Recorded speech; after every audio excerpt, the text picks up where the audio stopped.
बिस्मिल्लाहिर्रहमानिर्रहीम। अस्सलाम वालेकुम। आज हम बनाने लगे हैं मीठा दही।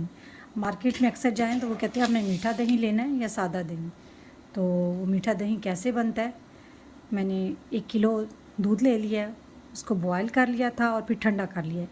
यानी ना ये अब ज़्यादा गर्म है, नीम गर्म है। अब इसमें मैंने 1 चम्मच ये शुगर ऐड कर दी है और इसके साथ ही मैं पहला जो दही मेरे बना हुआ था वो ये 1 से 2 चम्मच इसमें ऐड करूँगी। ऐड करने के बाद मैं इसको अच्छी तरह मिक्स करूँगी 2 से 3 मिनट और इसको फिर मैं रख दूँगी दही को ढाँप के।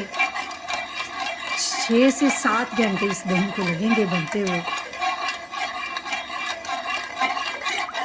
नहीं, शुगर मिक्स हो चुकी है इसमें अच्छी तरह और जो मैंने इसको दही लगाई थी वो भी इसमें बहुत अच्छी तरह मिक्स हो गई है।